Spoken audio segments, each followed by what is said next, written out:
For those joining, hello and welcome to you all. Thank you very much for giving us some of your time so that we can hopefully impart a bit of knowledge to you.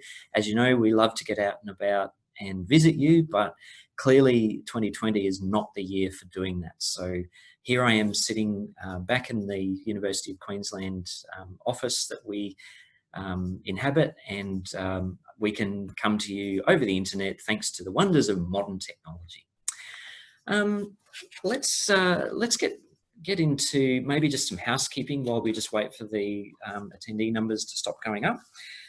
So today's session will be TLP Green, so it'll be freely shared. We'll record this and we'll also distribute it on YouTube after we're finished. So feel free to spread the word to anyone else that might want to tune in and see it later on.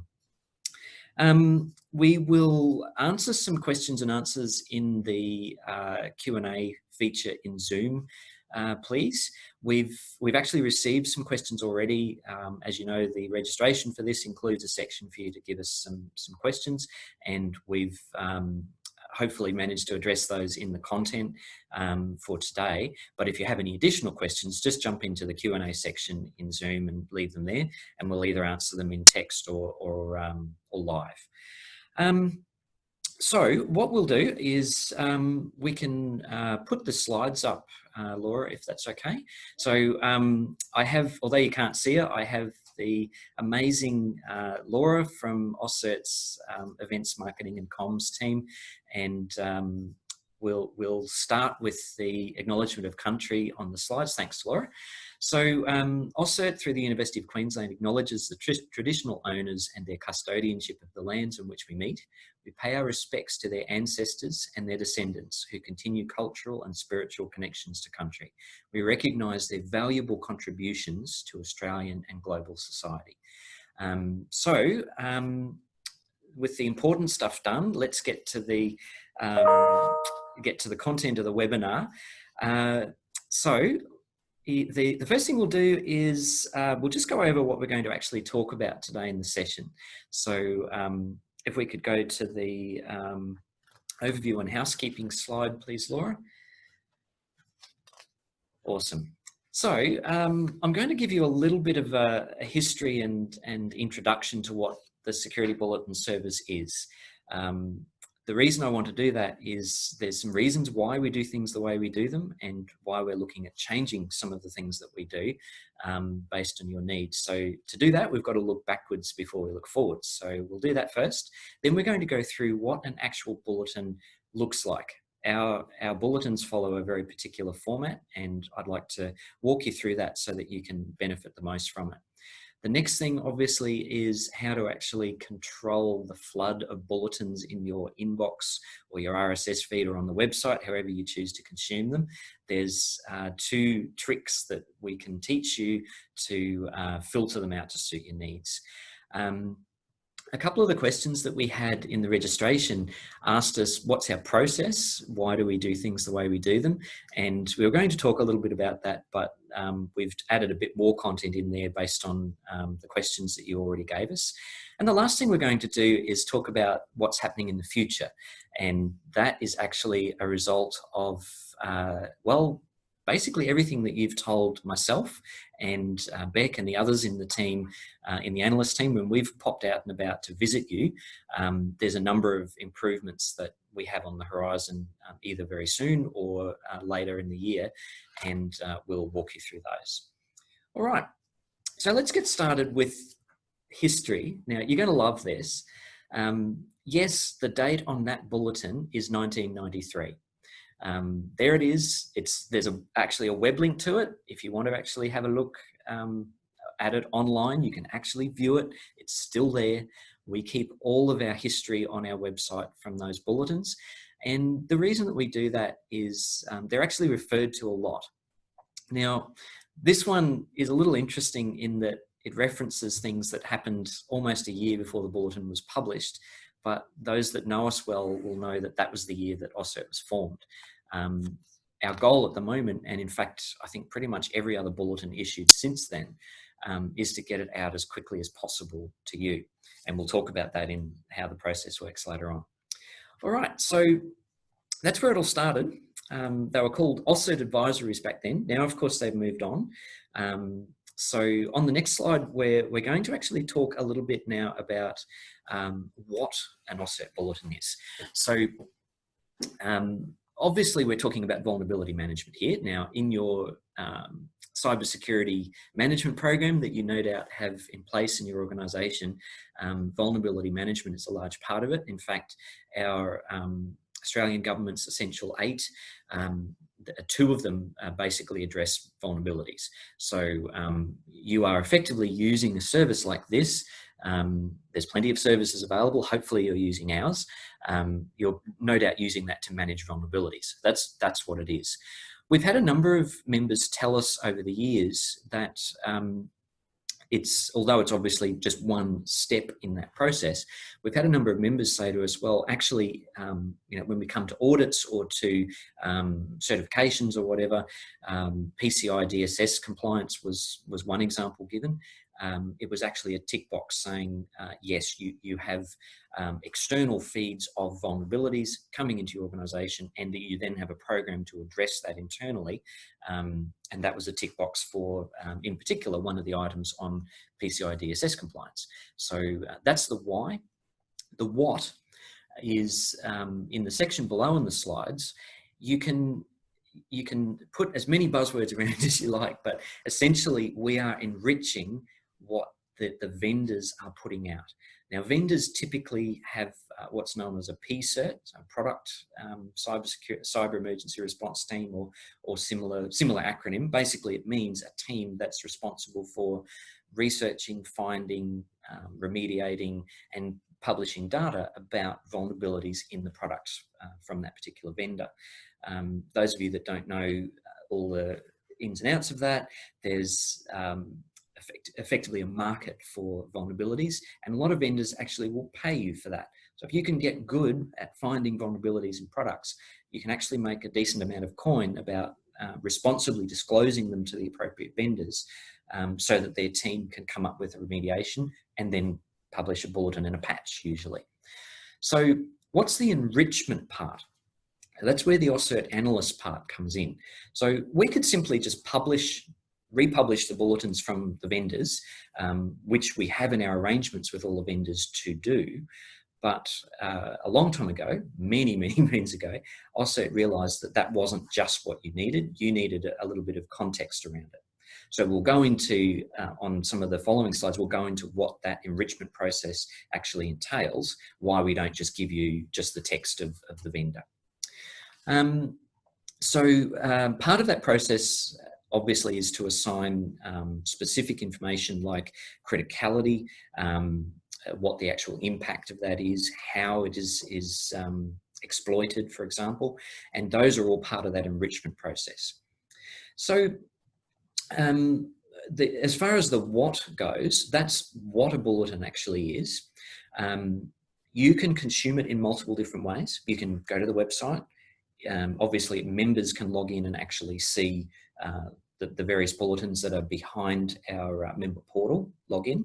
The reason we have to do that is basically some arrangements that we have with some of the vendors in the way that we republish their bulletins. So some of them have to be behind that login, so they're not available to the world. However, after 30 days, they do become available. Obviously, if you're a member, you can then tailor your feed properly, and we'll talk about that in the later slides. Or you can sign up for an RSS feed, or however you want to consume it. If we have a very critical bulletin, we will also send you an SMS alert, and that obviously is also only available to members. All right, so what we're going to do is take a little bit of a walk through what an actual bulletin looks like. Anyone that's received them will recognise that example subject line up there.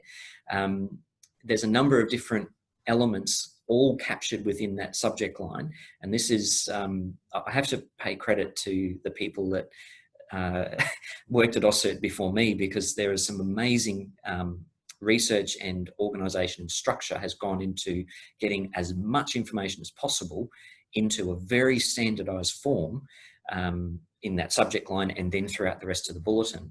Now, the reason that they came up with that so long ago is obviously you want to be able to filter it. And that's the subject of how do I stop the noise? So we'll get to that later on. But first of all, let's just have a very quick look at that subject line. You can see that there's a year. The ESB stands for External Security Bulletin. That's one of our published items. The other is the AusCERT Security Bulletin. Distinguishment there is the ESB is available all the time on the website. The ASB is not. It's behind the member portal login. Then you can see there's a year. I've just used an example from our website. We used the 2009 one, and then a serial number. Now, if you look at some of the statistics that we publish, that serial number obviously starts at 1 on the 1st of January. And depending on how many bulletins we do, that gets up well into the many thousands. On any one day, you might see as many as, I think our record is in the high 70s in one day. One of our analysts, I believe it still is, the record is still held by an analyst who moved on from us last year. His name's Nick. If you're listening, Nick, congratulations. I don't think that record's been beaten yet. 77 in one day. Anyway, the rest of that subject line, you can see there's a tag called alert, and we'll get to what the criticality levels are later on. Then there's a tag for the operating system, Windows. Then there's the name of the actual software. And then there's the impact and access vector. So you can actually gain a lot of information just out of the subject line or the title line that appears on our website. The reason we use these standards, as I said, is you can rely on those not to change, so that if you want to put filters into your inbox or use scripting, we know a couple of members are actually using the feed, the RSS feed, to pull the bulletins down and then do some internal workings on them based on those very standardized forms. And all the information about that standard is right there at that link. Sorry, the text didn't come out too well there, my bad. But there is actually a link there, and you can see on our website, everything is spelled out very clearly. So if you're writing scripts or email filters, that's what you need to look at. All right, let's have a really quick look at the actual text in the bulletin. So you'd all be familiar with this, no doubt. This is what arrives in your inbox. It's obviously done in a formatted text that conforms to the 80-column rule. A long time ago, a lot of our members insisted that they still wanted it in that 80-column format, despite the fact that I'm not sure that 80-column monitors have been around for a very long time. But anyway, moving on. So you can see at the top, obviously, there's a repeat of that subject line again, same information. Then you can see the fields below that show you the full information. So obviously now you've got an expanded version of the product, the publisher, the operating system tags, so each particular operating system that this thing relates to, and then you can go down further to see the impact and access vector, and we'll talk about that in detail in a moment. Then you can see the important things like, what's the resolution for this? Are you supposed to patch it? Are you supposed to use a different program? What are you supposed to do? We obviously reference the CVE. That's extremely important. If you're not familiar with CVEs, common vulnerabilities and exposures, just jump on over to their website, just Google it, and there's a wealth of information there about what that standard is, why it exists, and why everyone uses it. We also reference our other bulletins that have referred to that same CVE. Now that's an important distinction, because once the CVE comes out, now last week there was that highly amusing grub vulnerability in the Linux bootloader, and I'm sure everyone's seen those really hilarious images that have come out about that. If you haven't, do some Googling on the grub vulnerability. But once the CVE is issued for a particular vulnerability like that, it often affects many products. So you'll see us obviously issue the very first one to say vulnerabilities been discovered. It's this CVE.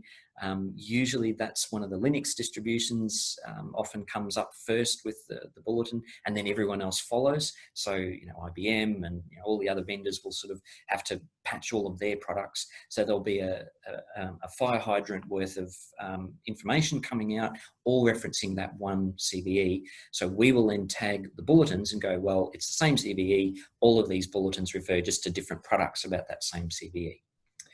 Alrighty, so that's what the bulletin looks like. Obviously from there, underneath that, and I didn't bother including this in the slides, but underneath that, there's a reprint of the text from the vendor. So that's what their own internal team, word for word, has published about their product. Unfortunately, very few PSIRT teams actually stick to a format. And that is the bugbear of the analysts in our team, because they use a lot of scripting to analyze these things, automatically before they get to the manual analysis that they perform. And every time a vendor changes something there, obviously they've got to change all of their inner workings. So if you know anyone that works in a PSIRT team at a product vendor, maybe just suggest that they get some standards like we do. Alrighty, so let's move on now to what the, sorry, one back, Laura, my bad. Sorry, we'll get the hang of this. So let's get into what the impact and access vector means. This is basically the result of the analysis that our analysts will do. So as I said, there's that initial triage that they do where there's some scripts and things that grab all the information. From there, the analyst has to use their wonderful brain to actually research the vulnerability. So you can imagine, like last week when the Grub vulnerability came out, something that major, usually more than just the analyst that's rostered on doing bulletins on that day, usually more than just that one will get involved. There will be obviously a lot of research done, some discussion about it, and then the impact of the exploitation of the vulnerability and the access vector by which it can be exploited will be decided upon, and that is the result of that analysis. Now, we've given you a slide here, which essentially is just a copy paste of what's on the website. So you don't need to jot this down or anything. The website will show you what all of those mean. So the website, actually, the link we gave you in the previous slides, that actually expands out what each of those impacts are. Most of them pretty common sense. Denial of service, well, that's obviously what it says on the can. A few of those are a little more subtle in the differences between them. Access confidential data, and some of those things are just a little bit wordy, I suppose. So the actual terms are on the website. Similarly, how the vulnerability is exploited, which is the access vector, the terms there, things like, do you have to have an existing account, or can any fool over the internet access it remotely and exploit it? Those sorts of definitions are obviously also on the website, but that's very important when you come to doing your own assessment of what this bulletin means, and we'll talk more about that later. Alrighty, so that's the impact and access vector. Now, what about criticality? So from there, if we were to just say, let's republish exactly what the vendor says, most of the, and I won't shame the vendor involved, but the one that most of us use on our desktops, every single one of their bulletins would be critical. So we obviously don't want to cry wolf, and we want to make sure that the information we're giving you is consistent across the board, across all the products. And that's what the key is here. Rather than just saying they're all critical, we can actually say, no, this one's definitely more critical than these other ones. So you can choose to use that information, or you can analyze it yourself. We only offer the 3 levels of criticality for that reason. If something is being exploited, we know there's an exploit available, then generally we will put that alert tag on it, so you can use your filtering and what have you to get that out. If our research indicates, yeah, this is actually being exploited on the ground, we're seeing it across some of our members, or our research has shown that it's happening here in Australia, then obviously it reaches the 3rd level of criticality, at which point we'll send you an SMS. Now, interestingly, we've only sent a couple of them this year, I believe. Might only be 1, and in a given year, it's rare that we send any more than 7 or 8. So again, not crying wolf. That's when, yeah, okay, panic stations, we need to patch. Alrighty, so that's criticality. Now let's talk about what you can do to make sure that you're not flooded with bulletins. As we've been going through here, I've been walking you through our standard so that you can see, yeah, okay, I can write scripts on this, or I can use email filters. I only want to see the Windows, Office, the things that I'm responsible for in my job. maybe I only want to see the alerts. Maybe I don't want to see all of the standard ones. You can do all of that filtering with an email filter or a script if you want. If you want to log into our portal though, you can then actually tune out the operating systems that you don't use. So there's instructions, I won't walk through it, but there's instructions there on how you can do that if you've never done it before. So just pop into the member portal and go in and turn off the operating systems you're not using. Couple of catches there. These days, a lot of software is multi-platform. So if something is published for, a Linux product that's also used on Windows and you haven't ticked the Linux box, you might still get something because it's also used on Windows. So at the moment, obviously that operating system level filtering is not optimal, and we'll talk about that in the future roadmap of what we'd like to change there. So that's how you can customize it if you log into the portal. From there, obviously, you'll have a better understanding of what you've got in your environment. Obviously, filtering by product is something that's coming, so we'll talk about that at the end. Alrighty, let's have a little bit of a talk about our process. We had a couple of questions about how do we choose what products and vendors we're publishing. Now, over the years, we've refined the lists that we've got based on everything that you've told us. So I always say to everybody, please, if we're if we're not sending a bulletin for something that you use, just let us know and we'll see if there is a way that we can bring that in. Most vendors are more than happy for us to republish the bulletins. It's never been a problem. So if we're missing a vendor, just let us know. We've sort of refined that. We've actually dropped a couple of vendors over the years that aren't being used anymore, and that's a continuous improvement that we'll keep doing. As far as the rest of the research goes that the analysts do, everything is generally going into making sure that those standard classifications are issued across any bulletin. So remember before we said one CVE, one particular vulnerability might affect many, many products. If you're having to just go into your inbox and look at PSIRT advisories from all the different vendors, there won't be any standard across them. So what we're trying to do, obviously, is take some of the work off you and do it for you. And that's what that assigning of the vector and the impact and the criticality is for. I guess by way of explaining, my background, before I came to AusCERT, I used to manage cybersecurity vulnerabilities in an organization, and as part of an overall team that did a lot of work in that space.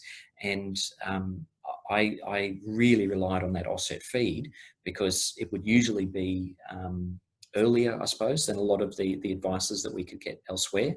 And I didn't find out until I joined AusCERT, of course, that the reason for that is AusCERT actually has agreements with a lot of the vendors, for example, Microsoft, so that we can actually get the data ahead of time.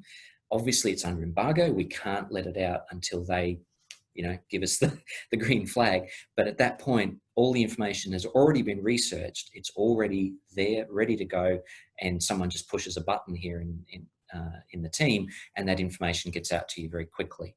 So I hope that explains some of the ins and outs of the process based on some of the questions that we got when we did the sign-up sheet for this webinar. So one of the other questions was, what can I actually do with bulletins? I'll answer that by way of an example. And this also harks back to my previous life before I worked here at AusCERT. We had an MSP that was responsible for server and desktop patching, obviously, all the management. And obviously being a managed service provider, there were service levels. So we were able to get a service level that actually said, based on a number of things, based on CVSS score, based on AusCERT's criticality rating, when should that be patched? So a CVSS score of below about 7, or AusCERT's normal criticality level, yeah, okay, give it 3 days or so, maybe a week, depending on what your maturity level is in those teams. If it's CVSS 7 or above, or AusCERT says that it's an alert, maybe that should be looked at within a day. Now, obviously, you can just work that into your service levels, or perhaps if you don't have a managed service provider and you've only got internal teams, perhaps you can work that into your culture by way of service level objectives. There's a number of different ways you can cut that one up. Just a quick note here, don't forget other sources. Sure, we've got lots of information from lots of vendors and I hope it's really helpful, but just make sure that you're also looking sideways across at other things like the ACSC. Generally, if they push out a bulletin, it's a critical one. So that's something you need to obviously keep an eye on. Alrighty, so we're down to the last little bit, which is what is the future of AusCERT bulletins.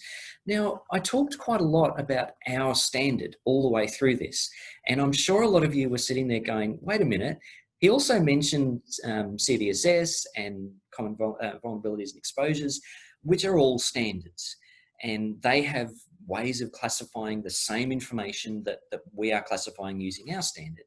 So you're probably wondering, why don't we just use that? Well, that's on the drawing board. So those of you that have seen our survey on bulletins, which is still open, so please, if you want to have your say about how this service changes, please grab the email that you would have got. I think the last one we sent out was maybe last week. Tuesday, there you go, Monday, right. So maybe grab that link and just have your say. But one of the things we are looking at is, should we keep using our own standard? Why did we develop it in the first place? Because back in the 90s, that was all there was. Since then, obviously, there's been a lot of global standards like CVE and everything else. So we want to know whether you want us to keep doing things the way we're doing them, or if you want us to move to another standard, or if you want us to include more information from some of those standards, like the CVSS score. So that's obviously, process changes behind the scenes. Another big change that's coming is we're replacing the back-end system that actually authors these bulletins. So the analyst team don't actually have to sit there and format those things into those lovely emails that you get.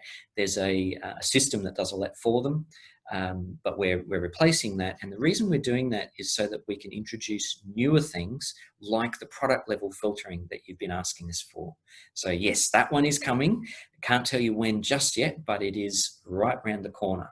I know there were a few people that were a little bit put out that we had to change the sending email address for these bulletins, and the reason we did that is for this new platform.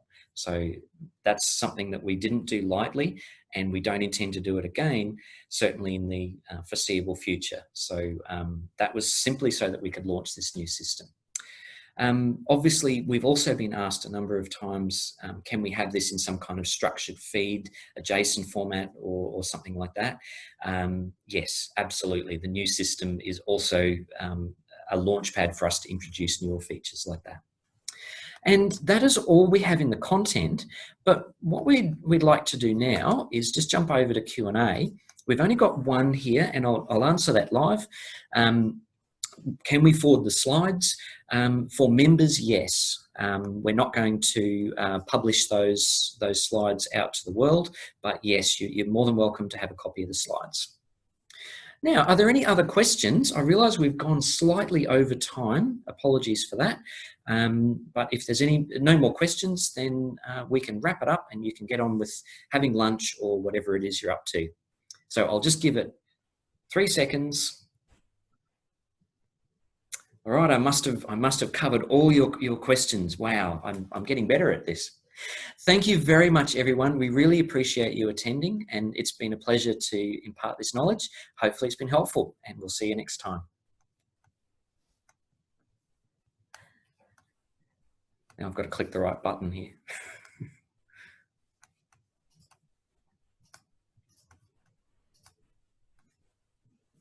No, still not the right button.